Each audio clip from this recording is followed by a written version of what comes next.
So let me show you exactly how this testimony unfolded, because Parliament witness Mesuli Mlandu, who works in the Johannesburg city manager's office, came with documents, with signatures, with timelines, and watch how he systematically destroys Herman Mashaba's entire anti-corruption reputation. You're the one who took the steps to report Mr. Sibiya, or Lieutenant General Sibiya. Why not the actual city manager? Why did you lodge the report? Which city manager, MP? The acting city manager, was it Brink? When you wrote the letter to make a complaint to the ministers, No. you were... Yeah. What? Okay, explain that. Were you not the executive director in the city manager's office? Remember, me and Mr. Brink, we commissioned a preliminary investigation in the advisory report. Brink signed off on that advisory report. No, that's not what I'm asking. The letter that you sent, right, to the ministers, right, especially, particularly Minister Cele, it was from you. Yes. Right. I'm asking, why wasn't it from the city manager or acting city manager in particular? Oh, you are asking why I became the source? Yeah. No, there are no rules. I beg your pardon? There are no rules. There's no? There are no rules. No rules? Yes. No, I'm not asking about the rules. I'm just saying, was he not in support of you lodging the complaint? No. At that time, Mr. Brink is pushed out. He's on suspension, Dr. Brink. So who was acting in the position at the time? It was a guy, if I still remember, called T.N. Alice. And he was not in support of lodging? He's the one who was told. Just yes or no. Like, let's try to...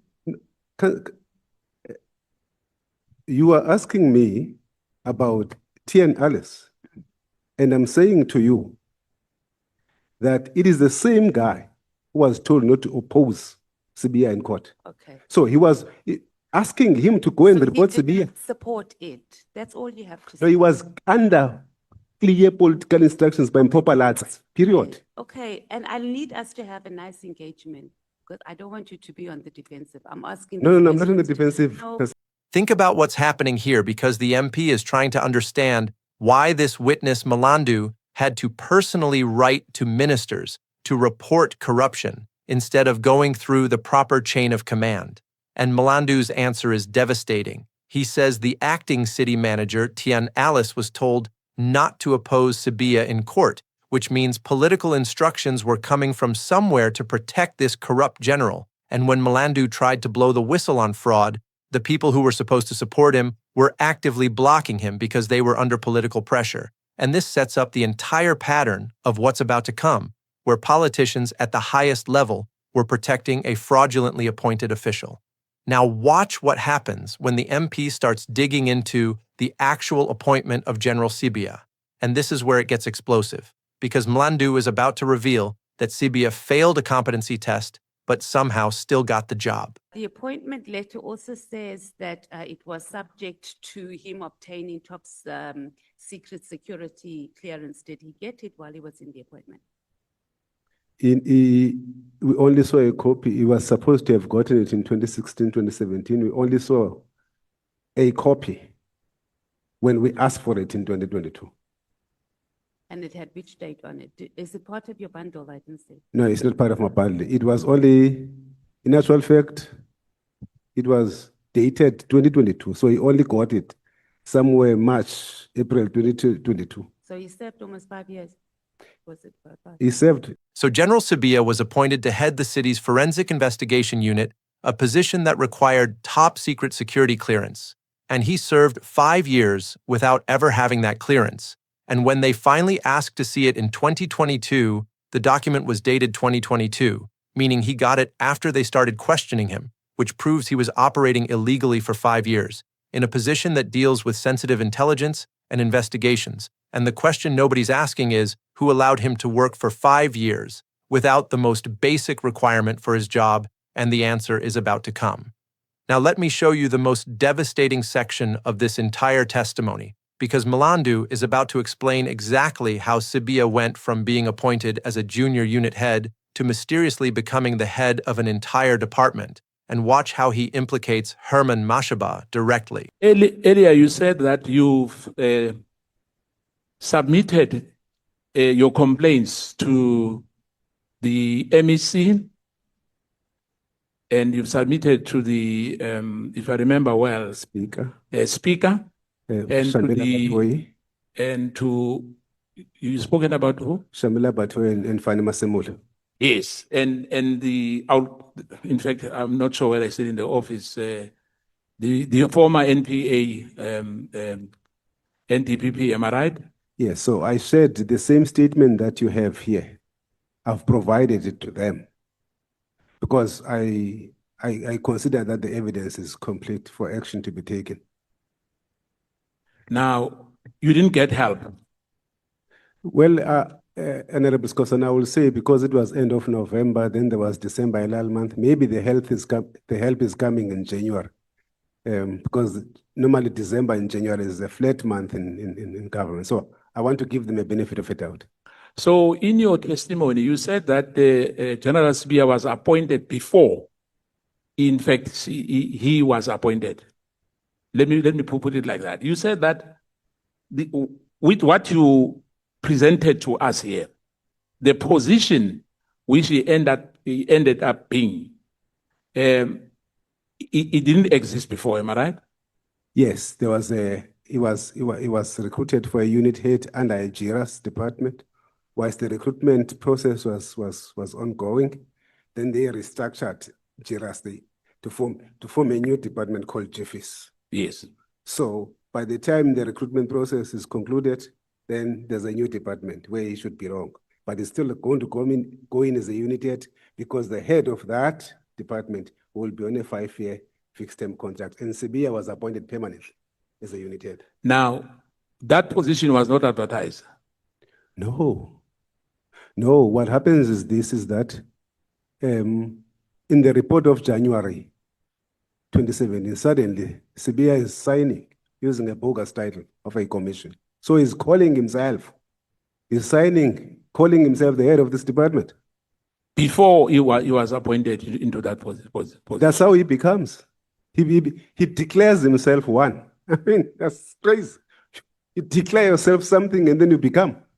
Where have we ever had something like that? No, ngesikhathi leso umeyara bekungubani? Umpophalathe bekungubani umeya leso sikhathi? It was Mayor Herman Mashaba. And leso sikhathi bekasathwala ikepisi le ye-DA, am I right? I can't recall. I think he was still part of the administration of the DA. Hey, yathusa man. Umuntu uthola iposo anikelwe. Kuthi ukuthi ngamanye amagama wenzelwe yona leyo nto ibinga-advertiswa next. Yes, remember in my evidence I said, it's my theory and I could be wrong. The legal opinion was accepted. The report of 4 November was signed, accepted. The legal opinion was accepted. The only problem here is that the guy failed the competency assessment. So he was not going to cut it if the position was advertised, period. Because he failed the competency assessment of a junior position. How was he going to pass a competency assessment of an HOD where we are all tested? Now, was there a salary on that declaration? Because if I remember well, the salary which he was earning was 1.2 million. It ended up being 1.8 million. So, but at the time when he declares himself as the head of department who is a commissioner, there's no salary. The salary comes in September.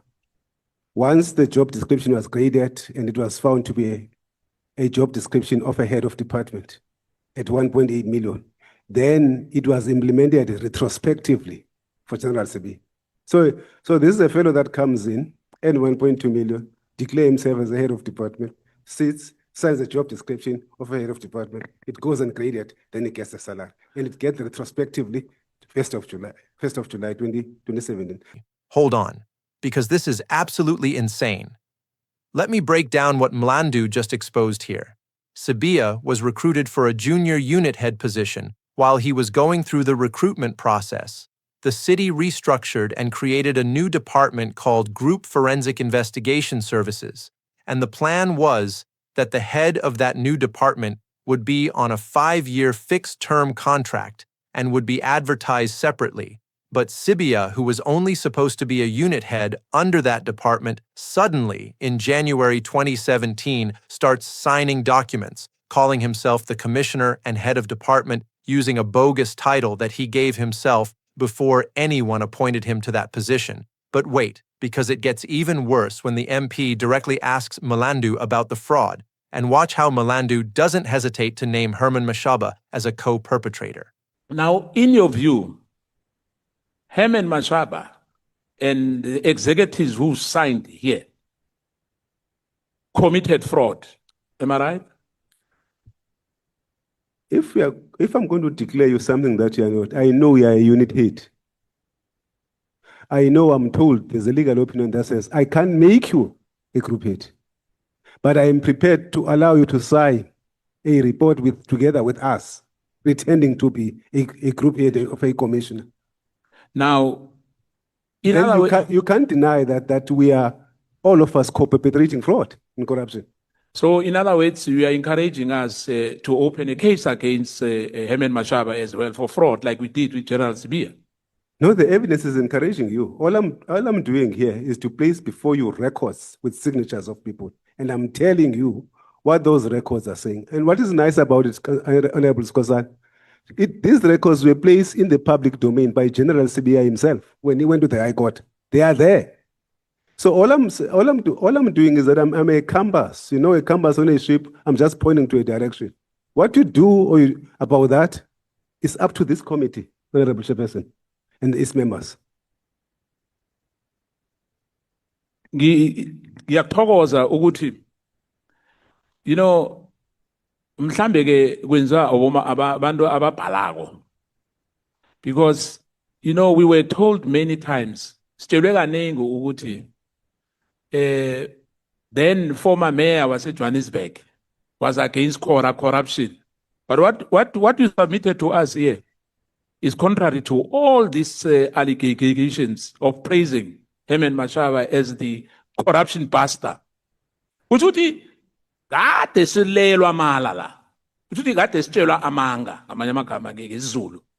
Sitshelwa mala iminyaka eminingi ngikhulu. Nje-ke ngifuna ukukuthokoza begodi ngicolise ukuthi sihlelisa isikhathi njengoba ngikhe ngatsho ekuthomeni ukuthi lokhu ke kuzokwenza masprobe these matters zase-City of Johannesburg, in particular uSibiya ke inamathela no Herman Mashaba nabanye abakhona la.